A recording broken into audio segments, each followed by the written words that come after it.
Big update Prayagraj UP. आप देख रहे हैं NSTV 24 न्यूज नेटवर्क। खबर यूपी के प्रयागराज जिले से है, जहां से एक बड़ी खबर निकलकर सामने आ रही है। सफाई कर्मी पति ने अपनी पत्नी को पढ़ा लिखा कर बनवाया PCS अधिकारी। पत्नी अब मांग रही तलाक। अब पति से तलाक लेना चाहती हूं, व्हाट्सएप हैक करके किए गए हैं चैट वायरल। यह कहना है PCS अधिकारी ज्योति मौर्य का। आप सभी को बता दें कि उत्तर प्रदेश में PCS अधिकारी ज्योति मौर्य ने अपने ऊपर लगे सभी आरोपों पर सफाई देते हुए बताया कि उनके पति ने उनका व्हाट्सएप हैक करके उनके सभी चैट वायरल किए हैं। वो 50 लाख रुपए और घर की मांग कर रहे हैं। उस वजह से मैंने उनके खिलाफ उत्तर प्रदेश के प्रयागराज में मुकदमा दर्ज करवाया है। मैं उनसे तलाक चाहती हूँ। दरअसल आप सभी को बता दें कि यह घटना एक फिल्मी कहानी पर आधारित है। जैसा कि फिल्म शादी में जरूर आना के प्रकरण में जैसे ही अभिनेत्री की नौकरी लगती है, वह अपने पति के साथ शादी के बंधन में ना बंधकर सीधे नौकरी पर चली जाती है। वहीं उसका पति बाद में जिला अधिकारी बनकर उससे अपना बदला लेता है। किंतु यहाँ कहानी सच्चाई की है। सच्चाई ये है कि यह जो PCS अधिकारी हैं ज्योति मौर्य, जो कि वर्तमान में उत्तर प्रदेश के बरेली जिले के सेमेखेड़ा स्थित शुगर मिल में GM के पद पर तैनात हैं। PCS ज्योति मौर्य की शादी आलोक मौर्य के साथ 10 वर्ष पहले हुई थी। ज्योति मौर्य ने बताया कि उनका पति एक सफाई कर्मचारी है। वे अब आलोक मौर्य से यानी कि अपने पति से तलाक लेना चाहती हैं। वहीं जो आलोक मौर्य हैं उनके पति, उन्होंने आरोप लगाया है कि उनकी अफसर पत्नी ज्योति मौर्य उनकी हत्या करवाना चाहती है। इसकी शिकायत उन्होंने प्रयागराज थाने में की है। किंतु इस घटना में अभी मुख्य जांच जारी है। आप सभी को बता दें कि यह घटना बिल्कुल फिल्मी कहानी पर आधारित है, किंतु यह हकीकत की घटना है कि जब एक पति अपनी पत्नी को नौकरी करके दिन रात मेहनत करके अपनी पत्नी को एक PCS अधिकारी बनाता है, तब वहीं जब वह अधिकारी बन जाती है तब उसके बोल बदल जाते हैं और वह अपने पति से ही तलाक चाहती है। यह घटना यूपी के प्रयागराज की है। आइए देखते हैं पूरी खबर सहयोगी संवाददाता नितेश शर्मा के साथ। अधिक जानकारी हेतु लॉगिन करें www.NSTV24media.wordpress.com। शादी क्यों हो गए हमारे सर? मैं कहाँ जाऊँ? एक मनीष दुबे सर कमांडेंट है, उन्हीं के साथ उनका अवैध संबंध है। मैंने सर उनको 22 फरवरी को रंगे हाथ अपने आवास पे पकड़ लिया था कि मेरी नौकरी जाने वाली। सर वो सर इतना सर घोटाला की हुई है। 10-10 लाख रुपए सर लेती है पट्टा करने का। उनके साथ कोई कार्रवाई नहीं हो रही है सर। जिला कमांडेंट होमगार्ड गाजियाबाद में है सर। वो खुद शादीशुदा पहले से है सर। सर वो वही सर उसी का सर मेरे पत्नी के साथ अवैध संबंध। उसकी पत्नी भी सर बहुत परेशान है, मुझसे संपर्क में आई कई भैया हम दोनों का परिवार टूट रहा है, किसी तरह सही कर लिया जाए। हमने कहा बहन मैं पूरी कोशिश कर रहा हूँ। एक पति इस वक्त मीडिया के सामने आया हुआ है और ऑन कैमरा अपनी पत्नी को वापस पाने के लिए गुहार लगा रहा है। वो रो रहा है, बिलख रहा है। आप स्क्रीन पर भी देख सकते हैं किस तरीके से वो अपनी पत्नी को पाने के लिए गुहार लगा रहा है। बहुत ज़्यादा ही तड़पा हुआ है। उसकी बस इतनी ही चाह है कि उसकी बीवी उसे तलाक ना दे, वो उसे वापस मिल जाए। दरअसल जो शख्स आप अभी स्क्रीन पर देख रहे हैं, इसकी बीवी SDM है और उस महिला को या इसकी पत्नी को SDM बनाने वाला कोई और नहीं बल्कि ये शख्स ही है, ये पति ही है, जिसने अपनी सारी कमाई अपनी पत्नी को पढ़ाने लिखाने में लगाई। उसके बाद उसे SDM बनाया, लेकिन SDM बनने के बाद बीवी ने कुछ ऐसा रंग दिखाया जिसकी वजह से आज ये हर किसी के सामने रोने को मजबूर हो गया है। इस शख्स का नाम है आलोक कुमार मौर्य। आलोक कुमार मौर्य उत्तर प्रदेश के बरेली का रहने वाला है। यहाँ पर अच्छा खासा इनका परिवार था, ठीक ठाक काम चल रहा था। फिर साल 2009 में जो आलोक है उसकी नौकरी लगती है पंचायत राज में 4th क्लास में। अब नौकरी लग जाती है, ठीक ठाक था। घर वाले बोलते हैं अब शादी कर देनी चाहिए। इसी सिलसिले में इसकी मुलाकात एक लड़की से होती है, ज्योति से। ज्योति से मुलाकात होने के बाद ये दोनों एक दूसरे को पसंद भी करते हैं और फिर दोनों की शादी हो जाती है साल 2010 में। अब शादी हो जाने के बाद जो लड़की है ज्योति, वो अपने पति यानी आलोक से कहती है कि मुझे पढ़ाई लिखाई अच्छी लगती है और मैं आगे पढ़ना चाहती हूँ, मैं कुछ बनना चाहती हूँ। आलोक की जब बातें सुनता है तो वो खुश हो जाता है कि मेरी पत्नी कुछ करना चाहती है। मैं तो एक 4th क्लास एम्प्लॉय हूँ पंचायत राज में, लेकिन मेरी बीवी कुछ अच्छा करना चाहती है और मैं इसे वो कराऊंगा। इसी सिलसिले में वो अपनी बीवी को इलाहाबाद यानी कि आज के प्रयागराज में लेकर जाता है। वहाँ पर कई सारे कोचिंग इंस्टीट्यूट देखता है और फिर उस कोचिंग इंस्टीट्यूट में भर्ती करा देता है। भर्ती कराने के बाद जो ज्योति है वो भी अच्छी खासी पढ़ाई करती है और फिर साल 2015 में उसका चयन हो जाता है। दरअसल लोक सेवा आयोग में जो महिलाएं थीं उनके अगर रैंकिंग की बात करें तो उसमें ज्योति तीसरे स्थान पर आती है, लेकिन वहीं अगर ओवरऑल की बात करें तो उसमें ज्योति को 16वां जो स्थान है वो प्राप्त होता है। इसके बाद ज्योति की नौकरी लग जाती है, कभी कानपुर, कभी बरेली, कभी प्रयागराज, कई जगह उसकी पोस्टिंग होती है, जीएम के पद पर वो तैनात की जाती है। और अगर मैं हाल ही की बात करूं तो इस वक्त वो बरेली में एक चीनी मिल के अंदर बतौर जीएम के पद पर तैनात है। अब यहाँ तक ठीक था, ज्योति की नौकरी लग गई, उसका पति भी खुश था, घर में हर कोई खुश थे, मिठाई बांटी गई कि हमारी जो बहू है हमारे घर की वो एसडीएम बन गई, पति भी खुश था कि मेरी बीवी एसडीएम बन गई है। यहाँ तक सब ठीक चला। साल 2015 में इनके 2 बच्चे भी हो जाते हैं, जुड़वा बच्चियों को जन्म देती है ज्योति और अपनी नौकरी भी ठीक ठाक करती है। साल 2020 तक इनकी ज़िंदगी बहुत अच्छे से चलती है, लेकिन 2020 में फेसबुक के ज़रिए जो ज्योति है उसकी दोस्ती या यूँ कहें एक बातचीत शुरू हो जाती है गाज़ियाबाद के जिला कमांडेंट होमगार्ड से।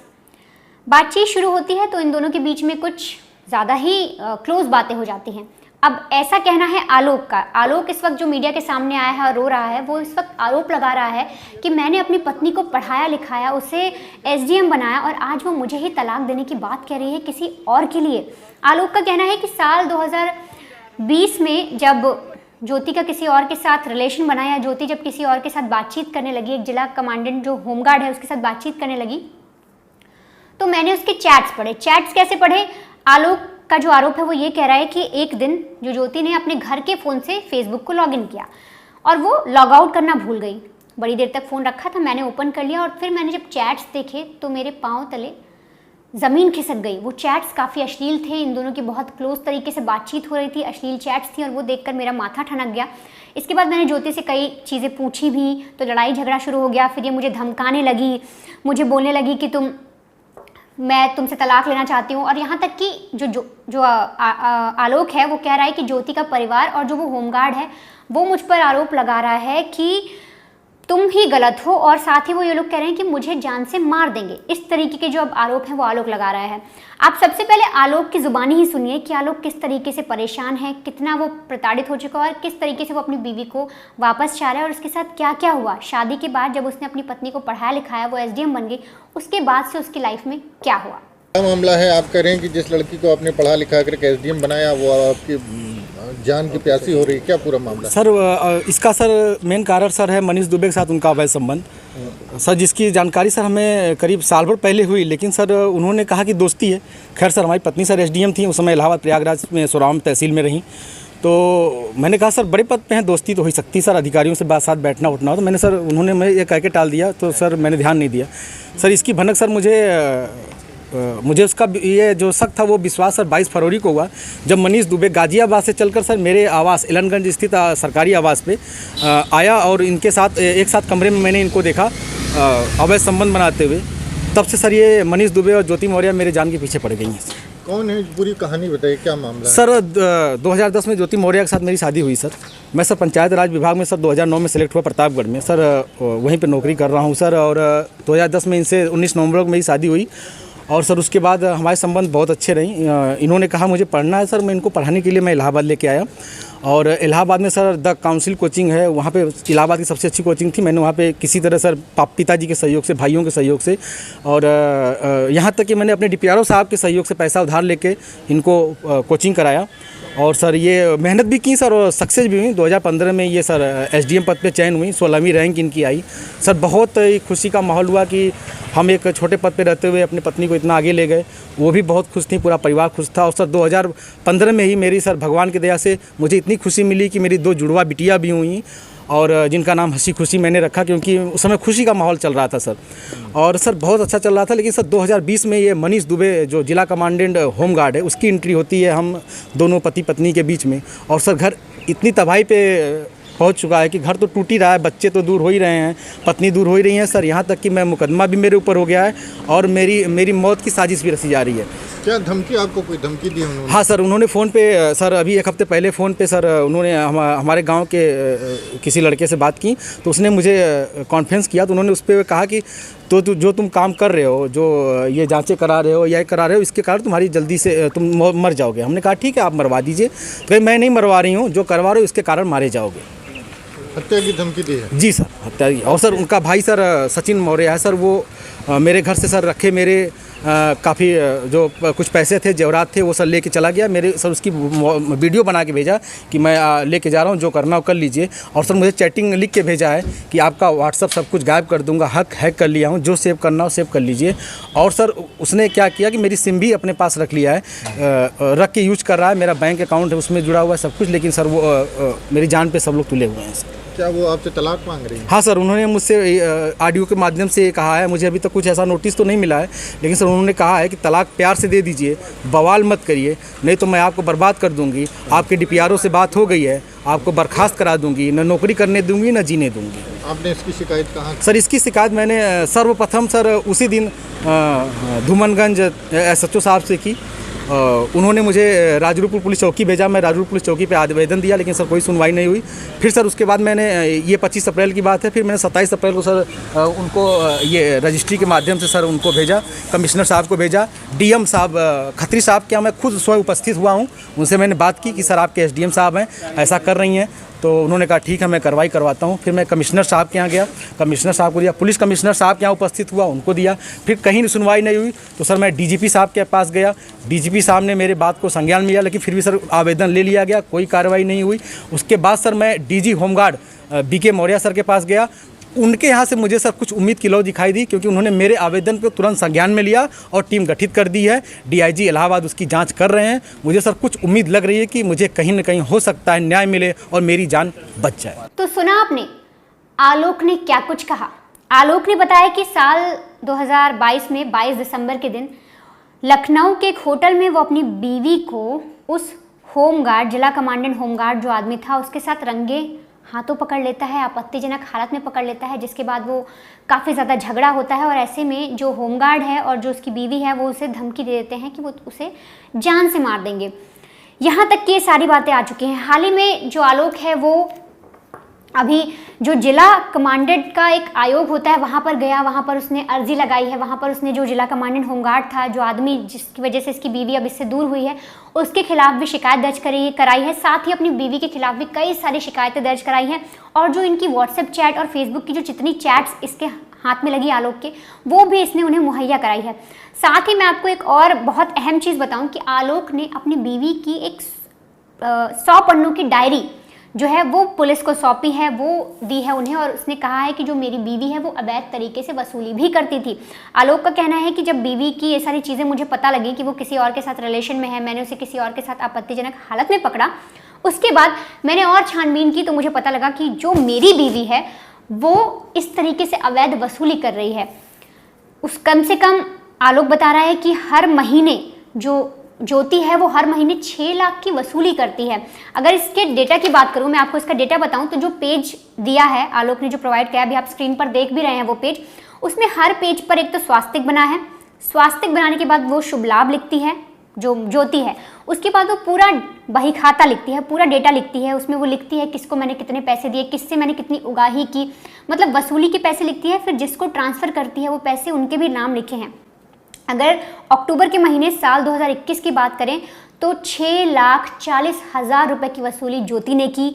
और ये सारी खबर जब हमारे ग्राउंड रिपोर्टर आनंद राज उस जगह पर गए, उन्होंने बातचीत की, आलोक से बातचीत की, और जब वो डायरी देखी, जो आप पेजेस देख रहे हैं, बात है जिस तरीके के आरोप आलोक लगा रहा है, फिलहाल इनकी जांच होनी बाकी है कि क्या इसमें सच्चाई है, क्या ये ज्योति सच में वसूली करती थी, किस लिए उसने इस तरीके की डायरी बना रखी है। क्योंकि अगर डायरी के पेज पर देखें तो अक्टूबर साल 2021 में उसने 6,40,000 की वसूली की है। और हर महीने ये एक इंस्पेक्टर है जिसे 15,000 देती है और एक मार्केटिंग इंस्पेक्टर है जिसे 16,000 ट्रांसफ़र करती है। तो इन लोग का भी नाम सामने आ रहा है, इसके लिए पुलिस जाँच कर रही है। लेकिन ऐसे में जब ज्योति का पक्ष जानने की कोशिश की और ज्योति के बारे में पता लगाने की कोशिश किया कि ज्योति मौर्य जो है वो क्या कह रही हैं इन मामलों में, उनके पति ने उन पर इस तरीके से आरोप लगा दिया है, तो SDM मैडम जो हैं, SDM साहिबा जो हैं, उनका क्या कहना है। तो ऐसे में जो SDM मैडम है ज्योति हैं, उसका कहना है कि उसके पति के द्वारा जितने भी आरोप लगाए गए हैं सभी बेबुनियाद हैं। उसका जो पति बोल रहा है, जितनी भी चीज़ें कह रहा है, वो सब गलत हैं। साथ ही ज्योति ये भी कह रही है कि मेरा व्हाट्सएप या जो मेरा अकाउंट था वो मेरे पति ने हैक कर लिया और उसने ये सारी चैट्स वायरल कर दी। लेकिन यहाँ पर ये समझने वाली बात है कि अगर ज्योति कह रही है कि मेरे पति ने चैट्स वायरल कर दी, तो ज्योति ये चीज़ें नहीं कह रही कि वो चैट्स की किसने हैं, क्या सच में वो चैट्स उस तरीके की हैं, आपत्तिजनक चैट्स हैं, अश्लीलता वाली चैट्स हैं जिस तरीके से बात हुई, और इसी वजह से आलोक नाराज़ है। और अब ज्योति जो है वो अपने पति से तलाक भी मांग रही है। ज्योति कह रही है कि जो मेरे पति हैं वो मुझसे 50 लाख रुपए मांग रहे थे और साथ ही कह रहे थे कि एक घर तुम मुझे दो, एक तरीके से दहेज। और उसने 2023 में मामला भी दर्ज करवाया अपने पति और 4 लोगों पर कि एक तरीके से मेरे साथ दहेज उत्पीड़न किया जा रहा है, मुझसे दहेज मांगा जा रहा है।